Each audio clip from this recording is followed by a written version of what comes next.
Welcome to the bold analysis. The president is planning to conduct political rallies in Mount Kenya since Tuesday.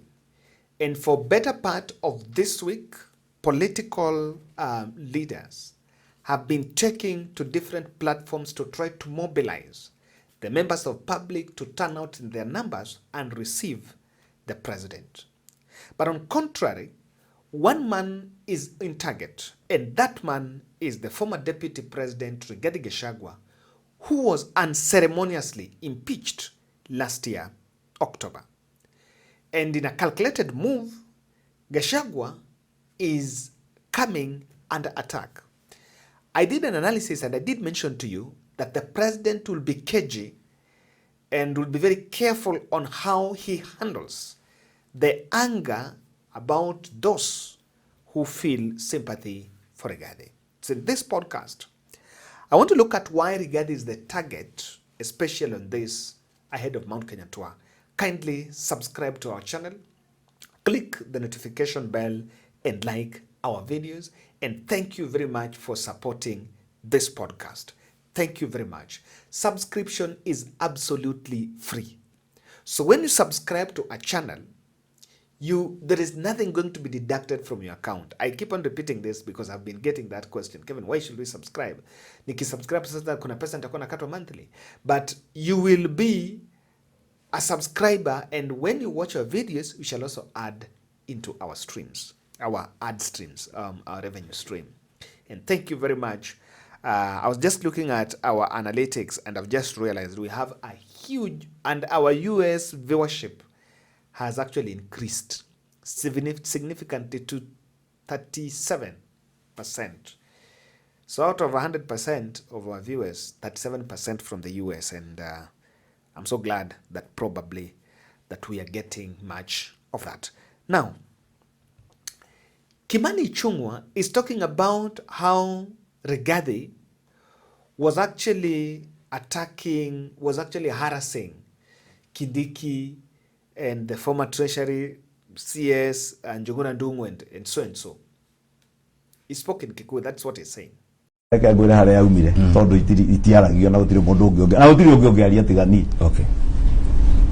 Yaumire kindu gigwitwo confidential vote.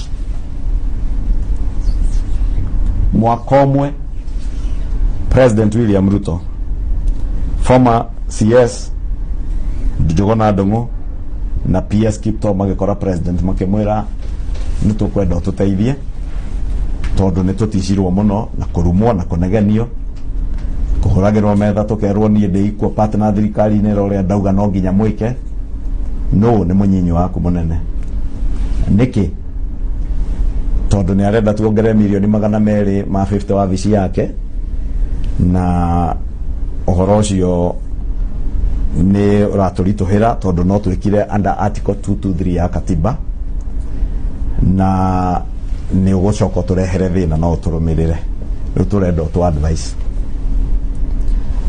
akiuria 223 ya katiba ni ria itikageria thirikari kuoya mbeca ihuthire icoke yuke bunge for post facto approval cioke ihetukio thutha ihuthire hingo niguo kwari na floods bururi uyu ni kwahuthagirwo mbeca ta bilioni ngwiciria 5 kana 10 ndikuririkana cio horo wa flood mitigation kurikana nginya andu makirihwo 10,000 mathame njũĩ-inĩ nyũmba ithario nigetha matige kũragwo nĩ maĩ. Mbeca ta icio tondu ndwathangeire mbura na floods, katiba nĩ gwĩtĩkĩrĩtie ũhũthĩre mbeca ucoke ũke bunge tukũhĩtũke, no mbia cia wabici tarĩu ya president kana deputy president ndũngĩrĩha under 223 utangĩkorwo nĩ ũndũ emergency. Niria minister merire president ya kĩũria githe wa.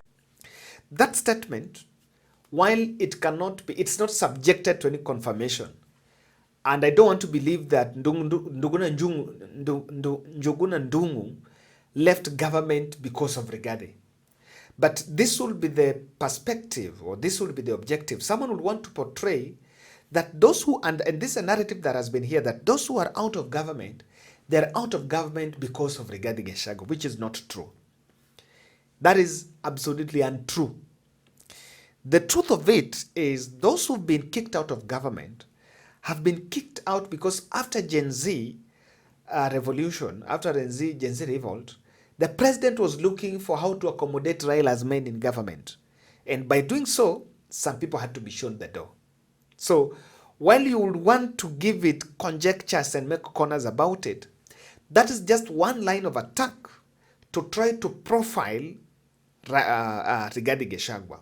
And if someone can take time and do research and find out how many from then the gamer have been kicked out of government positions since Rigathi left, you'll find that number is high.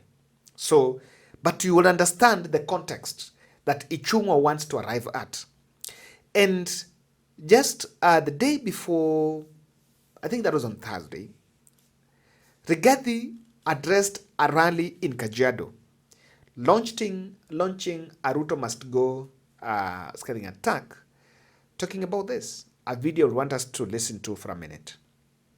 Nyinyi mnajua ile mambo yanaendelea Kenya, si ndio? Mimi mwenyewe ndio nilikuja hapa nikamuomba kwa heshima munisaidie tuchague William Ruto. Nataka kusema pole pole pole watu wa Kiserian. Huyu jamaa tulimchagua akageuka akakuwa muongo. Ni muongo si muongo? Ni muongo si muongo? Kasongo aende asiende? Kasongo aende asiende? Wangapi wanasema Kasongo aende, Kasongo aende, Kasongo aende, Kasongo aende? Mimi nataka niseme watu wa Kiserian, kama kijana wenu munisamehe. Yule jamaa pia alidanganya mimi. Alikuja na Biblia, anasema Mwathani agochwe, tukafikiria ni Mkristo. Kumbe alikuwa ni fisi amevaa ngozi ya kondoo. Alitudanganya, hakutudanganya. Sasa Kenya imejaa uongo. Alikuwa ametuambia ataweka sisi pesa kwa mfuko, akarudi ile kidogo tulikuwa naye akatoa. Alitoa hakutoa? Alitoa hakutoa? Kwa hivyo sisi tumeamua tunaunda chama yetu ya siasa, na hiyo chama watu ya Kajiado ndio mtaongoza hiyo chama. Na chama yetu mpya tutatangaza mwezi wa 5, na national chairman wa chama chetu mpya atatoka hapa Kajiado. And I think this did not sit well. Some characters, the state players, felt uncomfortable. Remember that Rigathi is coming in the public arena. He took some, I think there was some burnout, if you ask me. Yeah, sometimes he had some political burnout. So he took some time off. Now today, he attended an event in Naivasha, and after that, addressed rallies in Naivasha and Mai Mahiu. But moments before he arrived in Mai Mahiu, this contingent of police officers were deployed in the highway, just around the area. The plan was supposed to get to the main stage, where was addressed a rally, then just get straight and drive through back to Nairobi. Now, these police officers were actually dispatched. The police officers were dispatched there. They even threw tear gas canisters to disperse some small groups that were converging there, because the word had already spread that Rigathi Gachagua was passing by there. So, of course, Mai Mahiu is a county that borders both Kikuyu and the Maasai. Maasai is on the other side, and then Kikuyu on the other side of Kijabe. So, that is a place that he would most likely receive a good reception, and he will get his numbers. He was tear-gassed, but either way, he decided to brave through that environment so that he will address the rally. There is something I need to say here, that some of these tricks are, according to me, old tricks. I know the moment Kenyans see police officers around somewhere, that place is profiled as a hotspot. And the people that have phobia, you don't know an eventuality, because police is, when people see the fellows in uniform, people see tear gas, people see stray bullet, people see abduction. There is that other image of the police that the citizen will see. So they will shy away from going around that place, and especially mtu ameona tear gas, they will shy away. But those kind of tricks, those pre-colonial tricks that are still used in this time and age, according to me, are outdated. We are at a point where our democracy should evolve. Our democracy should evolve, and let's allow people, even if you want to, restrict someone to be just a Mount Kenya person, but we should still be accommodative of others. Anyways, Rigathi sneaked through and addressed the rally, even though the turnout was not huge.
Aende asiende, hii Kenya ni yetu na hii nchi huru, na hakuna mtu atakatazwa kutembea Kenya.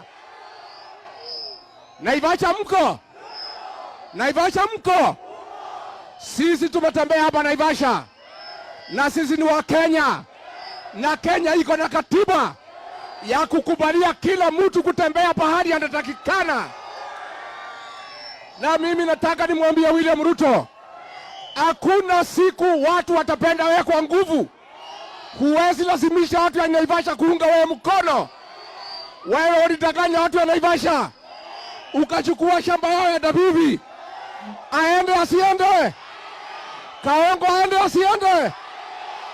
Ni watu waito, ni mwakwenda ndio kuoya. Sisi tunaanzisha chama yetu mwezi ya 5, chama ya Itungati, chama ambayo itafukuza William Ruto na kukomboa Kenya. Wacha tupatie Kavamego wamuongeleshe.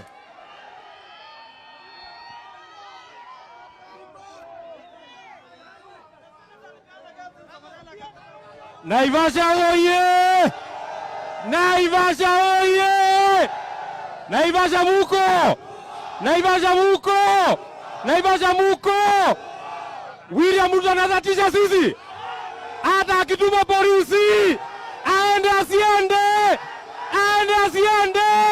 Aende asiende! Aende asiende! Wacha ndio watu wanasema William Ruto aende! Naivasha oye! Naivasha oye! Wangapi wanasema William Ruto ni one term? Wangapi wanasema Ruto ataenda nyumbani? Hata atumie polisi, atumie nguvu, ataenda nyumbani. Asanteni. Now, he made a statement, and critically you realize just by this, you realize that as the president is planning to go to Mount Kenya, Rigathi Gachagua is becoming the target. And I want to explain why. William Ruto would want an anti-Rigathi campaign during his Mount Kenya tour, since the development story has been debunked and there is no tangible development that he's taking there. That I analyzed yesterday. I saw the kind of projects that are yet to be launched. Markets, a primary school there, some title deeds.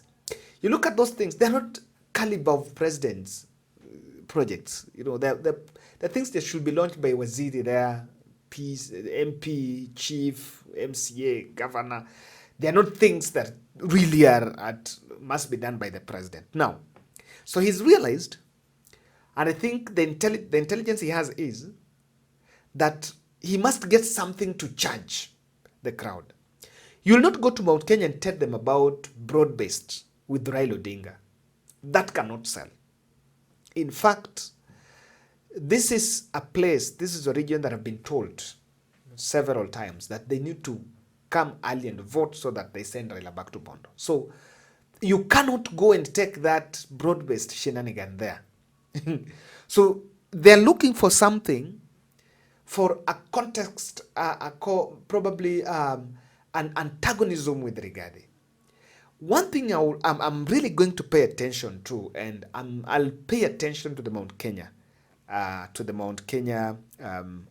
pay close attention to what's happening in Mount Kenya, because I want to know whether we'll go combative about Rigathi. But they want to make that to be the agenda.